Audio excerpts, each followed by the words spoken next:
Hello, everyone. A number of books have been published in South Africa over the last few years that try to look forward, and they present us with various scenarios, high roads and low roads and whatnot. And they tell us that if we do this and this, we'll end up in a certain place, and if we fail to do this and that, we're going to regress or become a failed state or whatever. But they all tend to look into the future.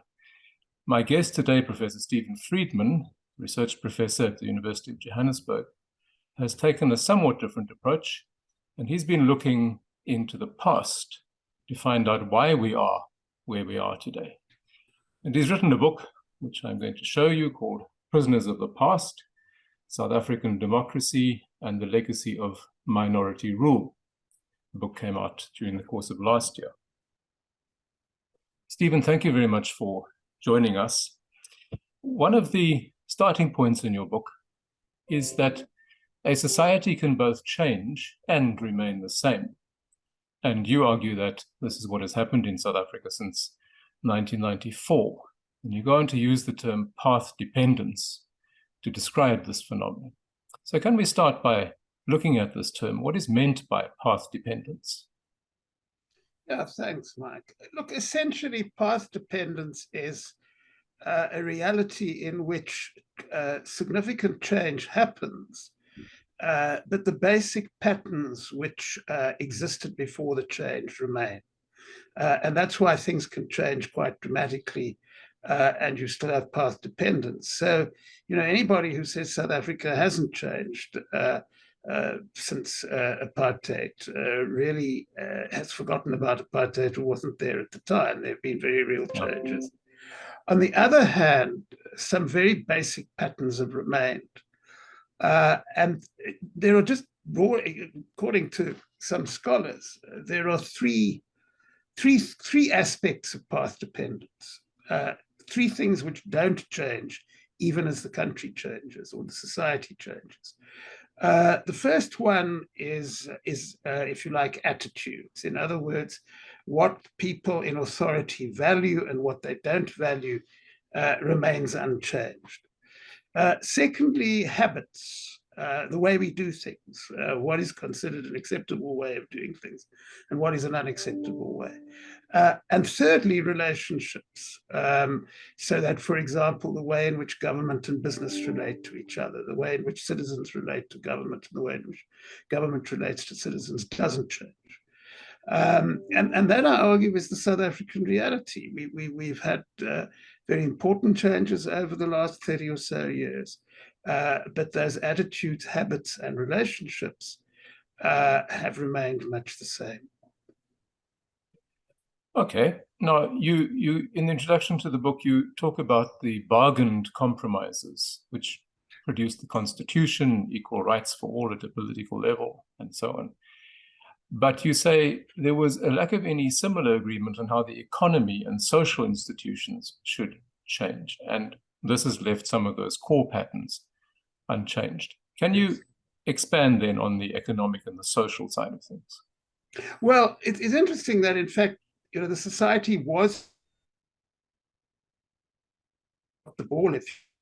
During the early 1990s, when we had the constitutional negotiations, we also had a set of social and economic forums, the National Economic Forum, there were housing, health, education forums, and they were all supposed to have a look at their particular sector and look at how we might change.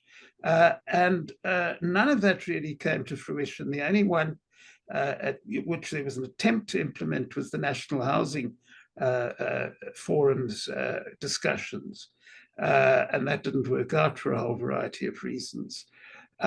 So what really happened was you had you had all the decision makers in the society, all the political groupings in the society, aware that the economy had to change, that the way in which our institutions, our educational institutions, our professional associations operated had to change. And then, because we had a constitution which was welcomed by the entire world in 1994, all of that simply got shunted off to government. one of the things there was a lot of interest in changing in the early 1990s was our racial attitudes and our racial tensions. And that's a very good example because, shortly after we became a democracy, there's a sense in which 300 years of racial domination and racial animosity was outsourced to the TRC, which was told to go and sort the whole thing out. And the idea that a single commission of inquiry could do that was not realistic. So there was an assumption that once we had this democratic constitution, nothing else had to change. And so we didn't say, look, let's take the economy, which is huge. We have an economy which is very concentrated. It's very difficult to get into. How do we open it up to people in townships and shack settlements so that a bright young person born in those areas who's got energy and talent can make it? And we didn't do any of those things. And so we stuck with the same sort of patterns that we were in 1994. So, I often make the point, and I make it in the book, that you hear it said among some people today that there was too much compromise in 1994. My view is that there wasn't enough compromise in 1994 because we had a compromise on the political system. We didn't have a compromise on the economy, or how the other institutions which keep our society going ought to be running. You also say that path dependence has given rise to this phenomenon of inclusion and exclusion. It has included some leading members of the governing party in particular in the market economy, but it's excluded others. And that this goes a long way to explaining why the change from the Zuma era to the Ramaphosa era now hasn't delivered the hoped for solutions to our economic and social challenges. Now, this seems to be quite a different view from the increasingly common complaint that Ramaphosa and his faction, if you like, have simply just been weak and indecisive, and that's why nothing has changed since state capture and Zuma and so on. If Ramaphosa was somehow just firmer and braver, he could solve our problems. Unfortunately not. No, unfortunately not. Because yes, first of all, this insider-outsider divide is absolutely crucial to understanding it. It's the most obvious form of path dependence in the society. And I argue in the book that the roots of this were a common understanding between both sides in the negotiation process. In other words, if you want to put it that way, the new black political elite and the old white economic elite, that what we were trying to do in this country was what I call create white privilege for everybody. And white privilege for everybody was the idea that the way in which white people had lived at the height of apartheid was, if you like, the gold standard, was the model to which we ought to be ascribing. So how did you actually make sure that all South Africans could live like white people lived at the height of apartheid? And if you think about it, that's not a very rational approach, because white people lived like that in the way at the height of apartheid, precisely because 90% of the population was excluded, and you can't extend the fruits of exclusion to everybody. But once that became what we were trying to do, it was obvious that a great many people would be excluded, and that has been the reality. Now, the very simple dividing line I use, it's crude, but I think it makes the point between those who are included and those who are excluded, is that if you earn a wage or a salary or some kind of dividends or profit or whatever from the formal economy, then you're an insider. And if you don't, you're an outsider. And that means that the majority of the society are outsiders, because most people don't get a weekly or a monthly pay packet. As far as the ruling party is concerned, the governing party is concerned, I think it's very important to understand that, to be specific, that the Ramaphosa group, the group which coalesced around Mr. Ramaphosa, are the insiders. Yeah. But it's equally important to understand that the other group are not the outsiders. The other group are people who find it convenient to appeal to the outsiders. I mean, that's why they call themselves the Radical Economic Transformation Faction. It's really a fight between two groups of outsiders, insiders, about who's going to make the decisions. But what the Zuma group has done is to try to position themselves as the voice of the outsiders, not only in the positions they take, but also, to be quite frank, by relying on patronage networks. Because if people are outsiders, which, as I say, means that they're not getting a wage or a salary or dividends or whatever the case may be, and you can offer them even a fairly low-paid job in a municipality, then they're likely to be receptive. And that's what the Zuma group have been trying to do, is to get their share of the pie. And then to make sure that the people who are outsiders get enough of the crumbs, if you like, to make them a better bet than the other group. So no, I mean, the fact that a very great deal has not changed under Ramaphosa's leadership is not because he hasn't been decisive enough. It's because the basics have not changed. It's because the path dependence is still there. Until that changes, it really doesn't matter. Not only doesn't it matter which ANC leader governs, it doesn't matter which party governs, because we're now entering a new era in this country in which the next general election will be the first in our history where the outcome is in doubt. But if it goes against the ANC, whoever takes over will either have to change the path dependence or will end up disappointing people. When it comes to efforts to change the patterns and to sort of escape, if you like, path dependence, there's a fascinating section in the book where you talk about campaigns and efforts where what appears to be an attempt to promote the interests of the excluded or the outsiders, in fact, ends up serving the interests of insiders. And you give two examples of this, the Fees Must Fall campaign, and then the campaign against e-tolls. And I think many people will find this a little bit difficult to get their heads around. So explain, why were those two campaigns ultimately favoring insiders when they appeared to be favoring outsiders? Well, I mean, very simply put, if you demand that higher education should be free, you are essentially saying that very affluent people should be able to go to university for free. The benefits to affluent people, I don't need to spell out. I mean, if you try to widen access to higher education, it seems to me that what you say, what should be saying, is that those who have the resources should contribute more so that those who have nothing can go to university. But that's not what Fees Must Fall demands. It demands that everybody, including the sons and daughters of the richest people in the society, should get a free higher education. I do mention in the book a very interesting evidence from Brazil, where in fact it's been a demand of the Workers' Party that free higher education stop, because free higher education in Brazil basically excludes poor people, because there are only a limited number of places.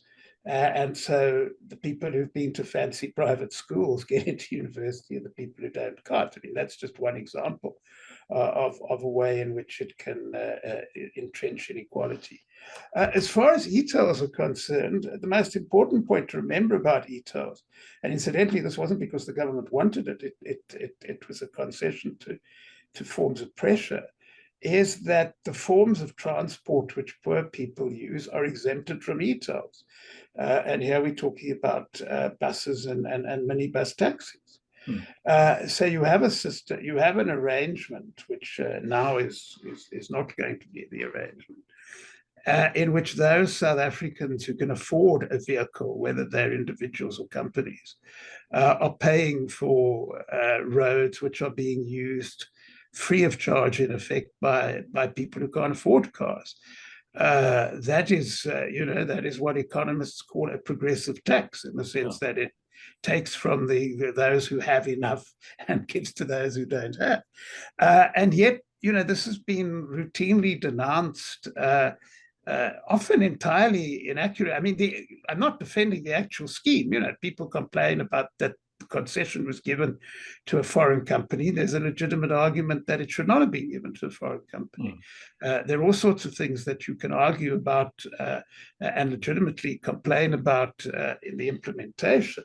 But if you claim to be in favor of a fairer South Africa, I still don't understand why an arrangement which makes vehicle owners pay for roads when people who can't afford vehicles don't have to pay for those roads, why that isn't welcomed as a step forward to a more compassionate society, which, if properly implemented, it would be. And since the recent announcement, it seems that in effect, the e-toll system, at least in Gauteng, is going to be scrapped, if I understood correctly. Well, I think it's an indication. I mean, I do mention this. I think it's an indication of the path dependency, and of a point that I make in the book, that all South African politics is insider politics, and it's only the insiders who get to speak. That during this entire campaign against e-tolls, the government has never once defended e-tolls as a way of providing transport to people roads to people who can't afford it. It's never once defended it as a redistributive measure. It's simply relied on fashionable theories about user pay, etc. So you have the situation where a government who possibly could have, if it wanted to, could have won the argument on e-tolls by appealing to people who can't afford cars and say, look, this is one of your benefits which is being taken away from you, support us. That it never even tried to do that, because that's not what it thought it was doing. Moving on, chapter 7 of the book, you build on some work by Harold Walpe to reach the conclusion that the past survives not because negotiations gave away too much in the Constitution, but because they did not supplement the political bargaining with similar negotiations on the economy and society's key institutions. As you said earlier, there wasn't too much compromise, there was too little. Are you then echoing a call for, the economic CODESA? Can we negotiate our way out of the path dependence? Well, yes and no. I mean, yes, we can negotiate our way out of path dependence, but that all depends on what we think negotiation is. If an economic CODESA means that a group of people gather at a particular venue and try to thrash things out over a defined period of time, then no, we don't need that, because that simply assumes, as government has tended to do over the last few years. The Mbeki administration did this, and now the Ramaphosa administration is doing that, is that you can take very deeply rooted divides which go back decades, and you can sort it out in a conference venue over a set period of time. What I'm talking about is something which will happen over the next few years, and it won't just happen in one place. Nobody will be there with a stopwatch saying, you have to reach agreement by you reach agreement when there's agreement, and then you move on. So that's what I'm looking at, and we do, so that when I'm asked, for example, I mean, I do quite a lot of engagement with business audiences, and when this particular topic comes up, I say to them, well, look, if you get yourself into the mindset where you say, we recognize that things have to change, and this is what we're prepared to change, and this is what we expect in return. In other words, this is what we expect you, whether it's government, labor, whoever it might be, to do in return, then you're in negotiation mode. Then you're in the kind of negotiation mode I'm advocating. And as I say, this is something which will happen in lots of venues over a long period of time. And if it were to work out, people would agree on what they could agree on, when they could agree on it, and then carry on negotiating and bargaining about the things on which they didn't agree. But I'm convinced that it could be negotiated. In fact, I'm not only convinced that it can be negotiated. It's the only way in which I believe that the society will change, because the central South African reality remains that despite all the divisions, there's an interdependence. No, but none of the key actors in a society can get what they want without recognizing the existence and therefore the interests of other actors. And that's why negotiation is I think, the only way out of PathDependence. And you call these negotiations hard bargaining, and you say that looking at the three major actors, business has tended to adapt to change over the last 3 decades, but it never initiates it. Organized labor, in your opinion, is so weakened that it could not initiate this process, even if it wanted to. And therefore, you say a negotiation process will not begin unless government takes responsibility for prodding the other parties to participate. I want to end with a double question. Firstly, is there any indication that government intends doing that kind of prodding anytime soon? And secondly, what's the role for wider civil society here, apart from organized labor? Does civil society have a role to play in these negotiations? Now, just a word on hard bargaining, and thanks for bringing it up. I think the other thing, when one advocates negotiation, you usually get, whichever side you advocate it to, you usually get a torrent about, how they don't really like the other side or the other side.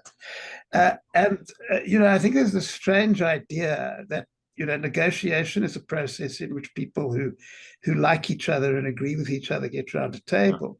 Yeah. If they liked each other, agreed with each other, you wouldn't need the negotiation. Negotiation is what you do when they don't like each other, they don't agree with each other. So it is a tough process, and it is a process in which power is exercised. And, for heaven's sake, we've had 3 decades of labor bargaining in this country, so we know that it's not a love fest.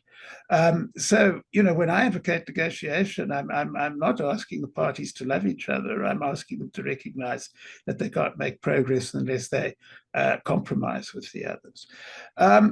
Does government recognize this? Government recognizes it in theory, but not in practice, I think.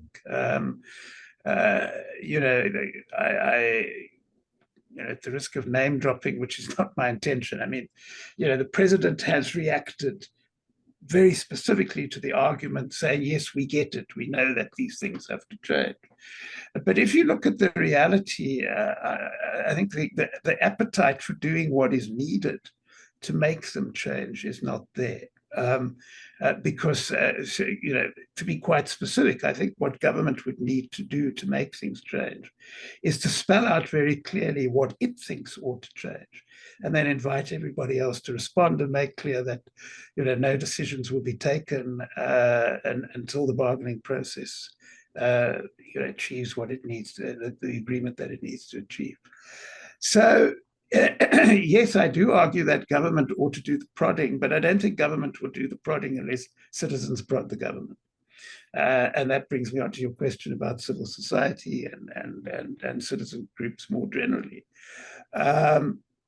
I believe that if citizens groups did prod the government on this, that we might see the change that is required. And in fact, if they don't, and I include in this more broadly, the media, all the institutions in the society which influence what the national agenda is, unless they start prodding the government to do this, I think the government's going to continue to say that it's a good idea in theory, but not implemented in practice. So one of the reasons I wrote the book is, unless we can, unless, if I'm right, unless I can convince public opinion that I'm right, or that part of public opinion which government listens to, then the change is not going to happen. So in that sense, civil society is absolutely crucial. Thank you very much. So the book is, once again, Prisoners of the Past.